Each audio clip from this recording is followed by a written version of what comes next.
Hey guys, it's Adam back with a brand new episode of Living in Denver. And I gotta tell you something. Well, it finally happened. Property values in Denver actually went down in a few select neighborhoods this year in 2025. I'm gonna share with you guys where those are, but also a couple spots in town that have still seen consistent appreciation year over year over year. So this one's gonna be a little bit shorter, but it's also gonna be very, very valuable, especially if you are looking for areas that might have even more opportunity here in the next couple of years. But before we get started, all that info down below, that's my info to reach out. I love connecting with viewers just like yourselves. Even if you're not serious about moving right now, it's okay. Still shoot me a call or give me a text. I know there's a few different ways that I can provide value for you today, coming from a 40+ year Denver native. So again, let's go ahead and get started though, talking all about some of these specific areas in Denver that have actually seen the property values go down.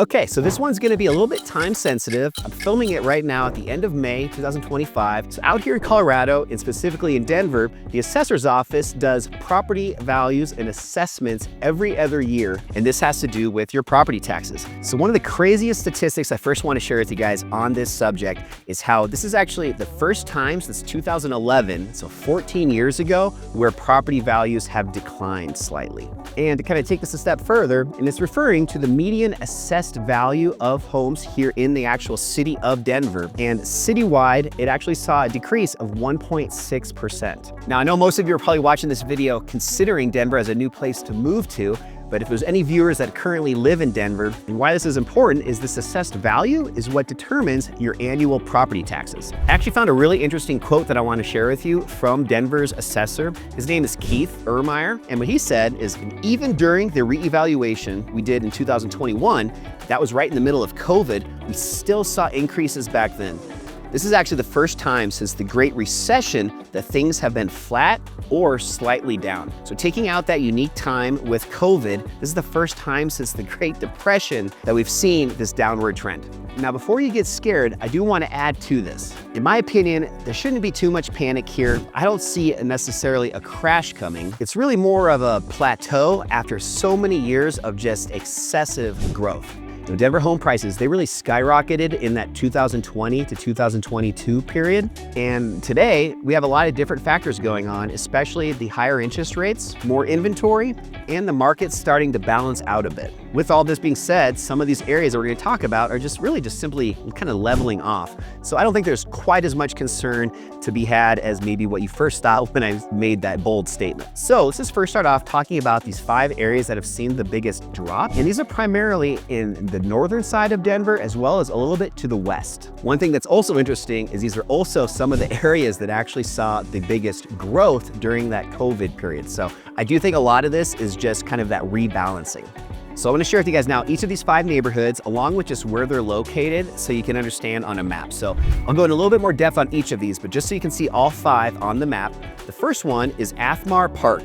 This is a residential neighborhood. It's in southwest Denver. It's just west of I-25 and just south of Alameda. And it's really known for its mid-century homes and really good, easy access to downtown. The second area is a neighborhood called Clayton. So Clayton is in northeast central Denver, just east of York Street and just north of City Park. It's definitely a quieter residential area. And what I love about it, it's really close to the Denver Zoo and the Museum of Nature and Science. The third area is College View. So this one is found in far southwest Denver, really close to Federal Boulevard and Hampton Avenue. This neighborhood is bordering Inglewood. And one interesting thing about this part of town is it offers a lot of different affordable housing options. Then the fourth neighborhood is gonna be North Capitol Hill. So this one, it's just northeast of downtown. It sits between Uptown and Capitol Hill. And this has a mixture of a lot of stuff. High-rise apartments, and also a lot of older Victorian homes that were built going on 100 years ago. And then the last one, number 5, is Civic Center. So Civic Center is located just in the heart of downtown Denver. It's home to a lot of government buildings, Civic Center Park, and a lot of cultural landmarks. One of my favorites, the Denver Art Museum. Okay, so those are the 5. Now just to share with you exactly how much these prices in these areas actually did decline.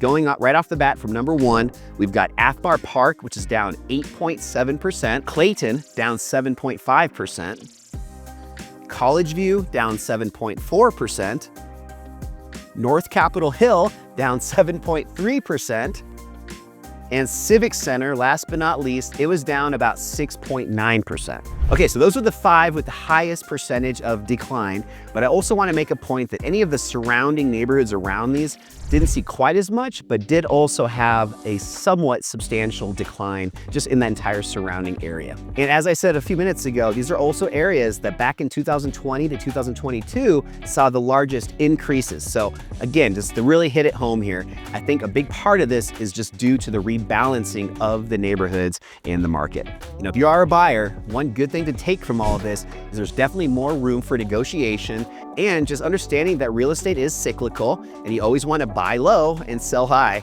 This is a great example where right now we are seeing some areas in Denver where you have an opportunity to buy a little bit more on that lower part of the curve. And if you are watching this and you already own a home in Denver, just also be aware that this is a great opportunity for you guys as well to even push back on your property tax assessments that you probably just got in the mail and have some pretty good argument to why you might need to dispute that and hopefully get your tax bill a little bit lower when it comes time in April next year to pay. Okay, now let's flip the script. Now let's talk about, instead of areas that have really cooled off, there are still some that are seeing significant appreciation. And you know, this is pretty common. A lot of times these are in the higher end parts of the city, and there's no exception here. The number 1 spot is Cherry Creek.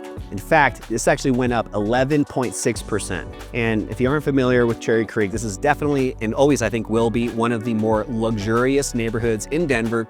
I love it over here. My girlfriend actually lived for about 5 years in North Cherry Creek, which is just that kind of shopping district right by the Cherry Creek Mall. A ton of great restaurants and shopping and just great fine dining, a lot of stuff to do, but very, very expensive. And the homes surrounding that part of North Cherry Creek, we're talking 3, 4, 5 million or even more. So very expensive part of Denver. And then one more quote from the Denver assessor, Keith. He also said here that Cherry Creek seems to really be immune to bad news, whether it's commercial or residential. So he also agrees with me that for some reason, Cherry Creek really does seem to just outlast all the other areas around it and just consistently see better and better appreciation every single year. And then one little side note before we move on, there were actually 2 areas that saw even higher appreciation than Cherry Creek, but the reason I left these out is because they really don't have that many single family homes. They're a little bit more on the commercial side, but these 2 areas are Union Station, which is just right in the heart of downtown Denver, and then also areas really close to Denver International Airport. So if you are looking for that long-term value in a neighborhood that's going to be fairly stable and consistent with appreciation, I think Cherry Creek could be a great option for you. As I said, it is quite expensive, but there are still some areas really, really close there that might still be within reach and maybe worth considering. So all that info that I'm sharing again down below, reach out. I'd love to share with you guys a neighborhood guide on these areas, just so you can maybe learn a little bit more about them if you're not familiar yet.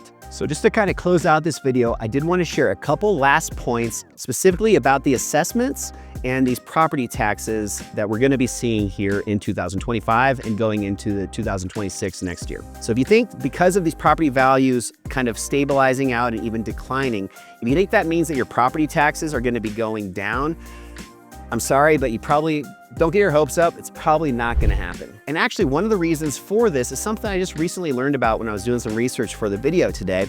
And this is about these temporary state tax discounts from a few years ago that are actually going to be expiring this year. So just this alone could even be a matter of a couple $100s a month. Even something like this could amount to a couple $100s of additional taxes. So something to keep in mind. And then on top of that, City Council is actually coming up this year where they're going to have the ability to vote on some new mill levies. And this is a way to generate revenue for schools and different public services. And it tends to be a case a lot of times where these do get passed here in Colorado. So I wouldn't be surprised if some additional mill levies do get implemented going into the end of this year. So to wrap this up, if you guys are already a homeowner in Colorado, reach out. I could definitely put together what we call a CMA report. It's a comparative market analysis. And this basically just shows some of the comps to your home in your area to justify, hopefully, maybe getting that price down a little bit for the assessed value and help out a little bit on your taxes. But the date is June 8th for the deadline, so it's coming up quick. So if you guys do want that, feel free to reach out. I'll put all my info down below as well as in the video description. But if you're just watching from out of state, you're considering moving here, the last thing that I just want to leave you with is, Denver is going to always see appreciation in the long run. With real estate, one of my favorite quotes is, don't wait to buy real estate and wait.